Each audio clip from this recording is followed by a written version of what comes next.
E é inevitável que a gente fale um pouco sobre o momento conturbado fora de campo que o Corinthians está vivendo, né? Porque se em campo finalmente as coisas andaram e a bola está entrando, o que facilita toda a vida de todo mundo, fora dele o momento político do Corinthians é bastante conturbado, com o presidente Augusto Melo passando por um processo de impeachment, e ele até conseguiu uma liminar que derrubou a votação do impeachment no Conselho Deliberativo, mas ainda está envolvido nessa questão, está pressionado, então vai haver ainda uma votação.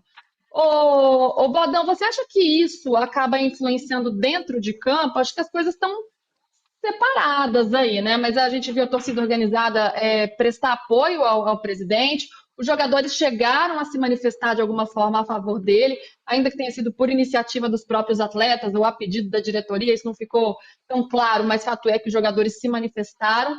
Você acha que isso traz algum resquício para dentro de campo, ou até pelo desempenho do time essas coisas estão bem separadas hoje? Parecem bem separadas, né?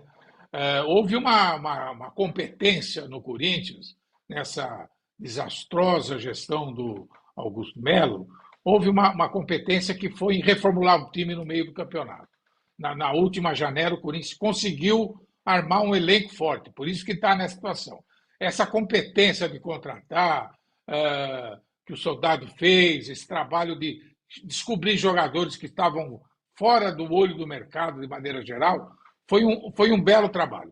Mas isso não, para mim, não deixa impune os desmandos que parecem muito sérios na gestão do Corinthians. Eu acho que é muito sério a suspeita de todo tipo de corrupção, a questão da Vaidebet não está esclarecida, a polícia demora um relatório de uma apuração, e pô, já são meses de investigação, não se chega a um relatório final. Eu acho que é turbada, a situação do presidente é delicada, não pode, o campo não pode esquecer, fazer uma sombra sobre os desmandos. O Corinthians tem uma dívida absurda, vergonhosa, de 2 bilhões e 400 milhões. Da esquina é um time que fatura 1 bilhão por ano. Esse é o orçamento do Corinthians. E como é que esse dinheiro desaparece dessa forma?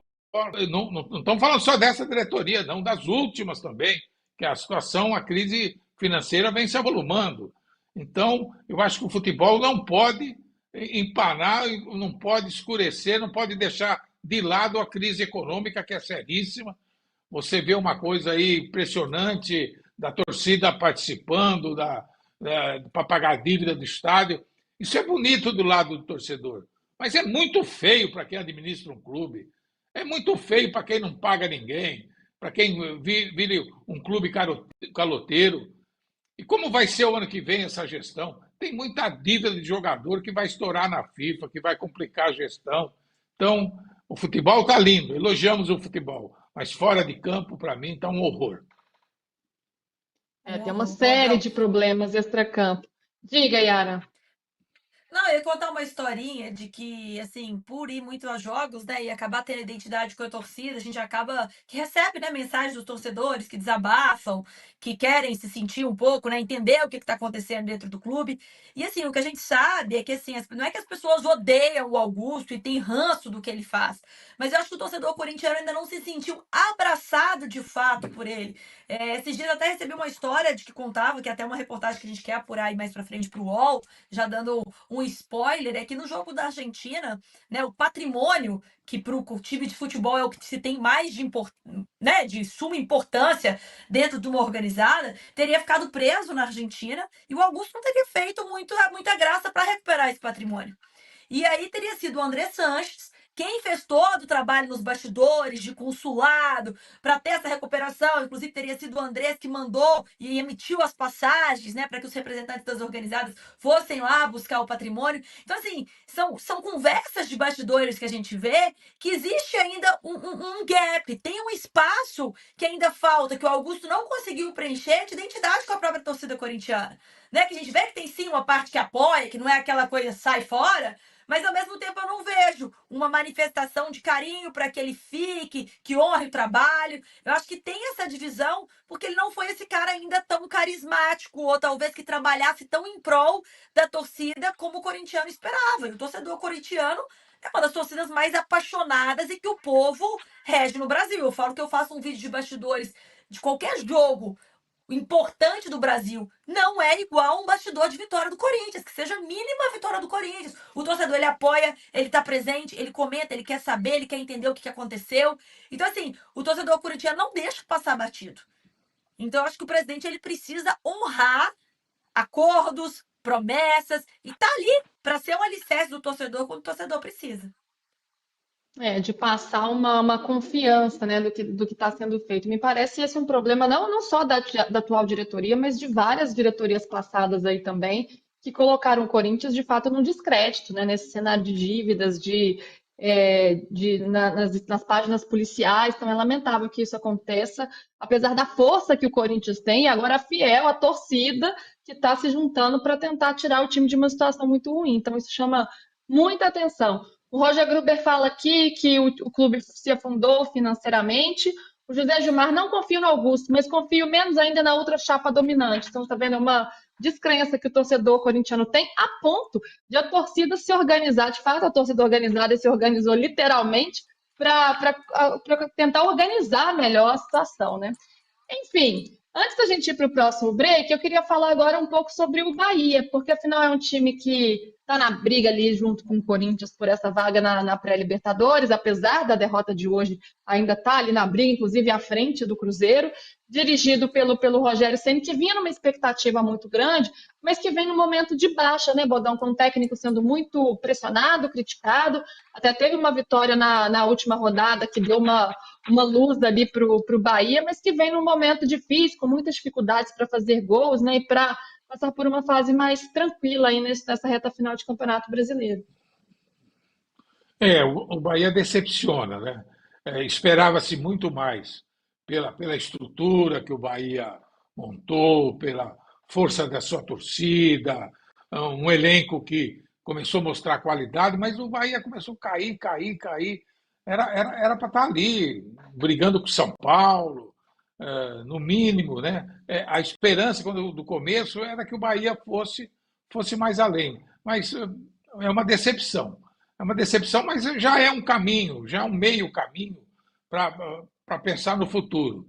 Tem uma sociedade de cooperação com o Manchester City, que é interessante isso. O Rogério, que é uma coisa discutível, eu precisava acompanhar mais de perto o trabalho dele para saber até onde vai a culpa dele. Eu acho que o Bahia também tinha jogadores que no começo a gente achava que era muito, mas na sequência acabam decepcionando também. Isso prejudica até o treinador, né? Então, o Bahia não foi. O Bahia, a grande surpresa nordestina, estava o Fortaleza. Esse sim, fez uma campanha brilhante, talvez com uma folha de pagamento, não tenho certeza, menor que a do Bahia, mas com planejamento seguro, um treinador que está há muito tempo lá, e eu sou favorável disso.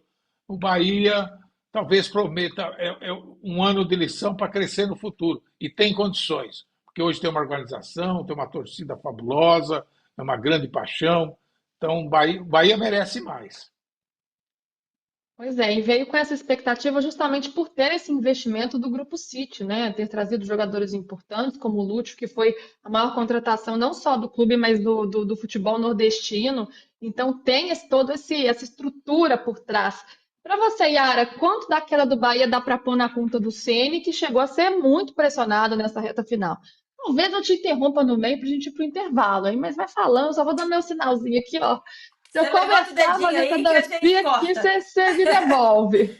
Tá bom. É a dancinha, galera. Então eu vou deixar ela já dançando desde agora, assim, para vocês poderem acompanhar todo o Já ritmo. vou entrando, Da já vou Luísa. entrando no Eu ritmo acho, aqui.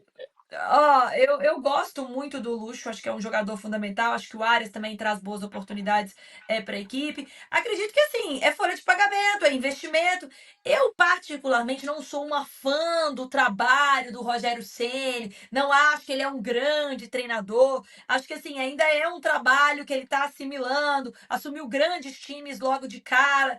Então, assim, acho que tá longe de ser o Rogério Ceni que a gente viu nos gramados, que é ídolo do São Paulo. Eu acho que como treinador é uma outra história. Acho que o Rogério Ceni ele tem opções questionáveis de uma forma geral, mas eu não acho que o Bahia é um time ruim. Eu acho que é um time que cresceu ao longo. Quem imaginou há anos atrás aí, Bodão? O Bahia tá aí disputando o Libertadores, pensando em pré-Libertadores. Isso é algo que não se pensava. Então, acho que o Bahia, quando você pega Bahia e Vitória, o Bahia cresceu e muito, né? Pelo próprio investimento que veio de fora. Mas assim, é limitado. Não se pode comparar uma estrutura em que o Fortaleza tem um CEO que tem salário, que é dedicação exclusiva, que vem da área da educação, que sabe como gerir, que apoiou um Vojvoda que muita gente quis que saísse e ele segurou. Então, assim, eu acho que é um trabalho muito mental de você pensar em processo. Quando a gente fala do Ramon Dias, é isso. É de você acreditar no trabalho de um treinador. Lembra o Atlético, quando começou a ganhar tudo, 2013, 2014? É um trabalho constante do Cuca, que também tinha sido questionado em outros momentos. Então, assim, eu acredito muito que Yara, o tá futebol doida, eu tô brasileiro ele na peca pelo dancinha aqui, tem treinador. uns 30 segundos. Yara, eu tô... Ai, tá! Olha, porque aqui, gente, deixa eu contar pra vocês, aparece a câmera aqui pra mim, ó, e eu coloquei a minha tela, que fica aqui na cara da Lu, mudaram a tela e ficou aqui na minha frente. Pode chamar, Lu, vai. eu já tô igual um boneco de posto aqui. Vamos pro break. Vamos na praia, já, né, Lu? Vamos pro break? Posso voltar? Ótimo, pode continuar, querida. Não, agora eu quero a dança da lacraia, agora eu preciso ver, porque eu não tinha visto ainda. Mas eu Não, eu acho que já é tava muito aqui no isso, Lu. Eu acho buraco que a do gente poço. acreditar. É muito a gente acreditar no trabalho dos treinadores. Eu acho que não adianta nada você pegar grandes treinadores que chegam. E o Abel Ferreira mesmo, quando foi chegar no Palmeiras, falava, demorou para chegar. E aí falava, a gente tá procurando um treinador com um conceito, com uma forma. Eu falava, gente, que diacho é esse, né? Quem que vai aparecer? E aí veio um treinador para se consolidar. Então, quando o treinador conhece o elenco, ele sabe o que ele precisa, ele pensa no que ele quer na próxima temporada, o que desfalcou, o que faz a diferença. Quando são trabalhos curtos, a gente não consegue ver. Então, eu não acho que a causa é o treinador em si. É um tempo de trabalho que o Bahia ainda precisa desenvolver. É um time que está chegando agora. É um time que a gente está reconhecendo agora. Então, assim, acho que o Bahia tem tudo, se conseguir essa pré-Libertadores, para quem sabe ano que vem fazer contratações e quem sabe não ser um Bahia que desperte ainda mais interesse.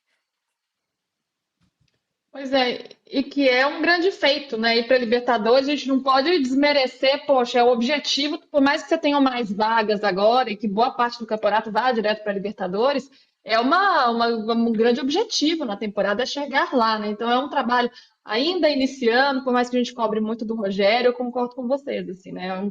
Que o Grupo City está olhando, está tendo investimento de início, então tem que ter um pouco de calma, e por mais que tenha tido um primeiro turno melhor que esse segundo. Vamos ver o que a galera está falando por aqui nos últimos segundos antes da gente voltar. O Paulo Ursão diz que estava lá no Alto Bahia e começou a despencar, mas que o Rogério se acha um grande treinador. E o Vojvoda fala que o Paulo Ursão fala que o Vojvoda colocou o Ceni no bolso. Estamos voltando agora para a TV e aí a gente entra em rede com YouTube e TV. Voltamos, então, depois dessa divisão aqui, que a gente ainda está se Ô, Lu, acostumando com essa coisa, né? Oi, Yara, pode falar. você falou, a gente falou do Vojvoda, já falando do trabalho dele, mas a gente não pode deixar também de falar o legado que foi o Rogério Ceni para o Fortaleza.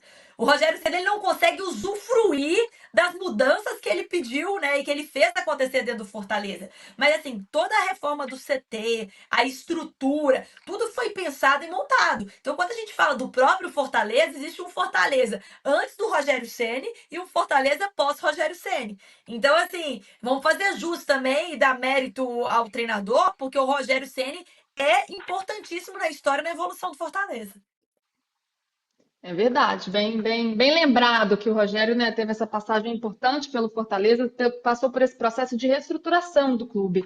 Gente, vamos dando likes aí na nossa live. Agora ainda tá fraquinho de live, de likes, isso pode melhorar ainda. E estamos chegando na reta final aqui do nosso fim de papo de hoje.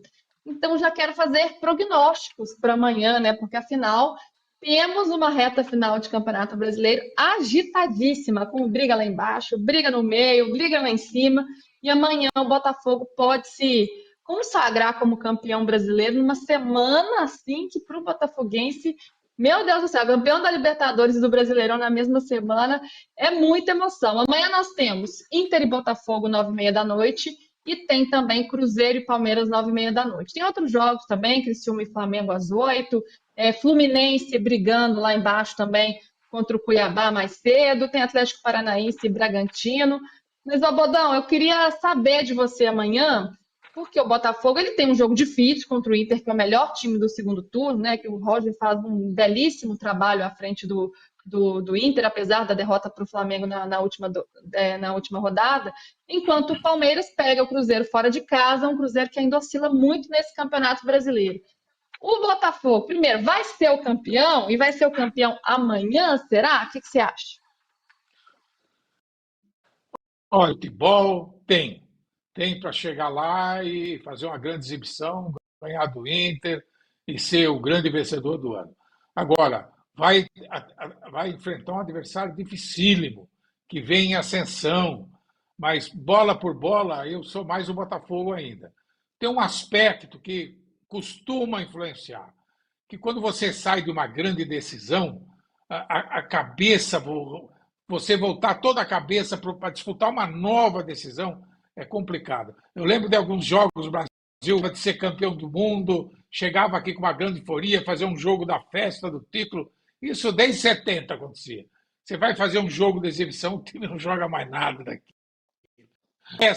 O ambiente é outro, a condição psicológica é outra. Então, esse é um desafio para o Botafogo. A questão psicológica, a concentração no jogo, o apetite para ganhar. Isso daí, só no jogo a gente vai ver isso revelado. Agora, futebol, bola, elenco, o Botafogo tem toda a condição de ser campeão.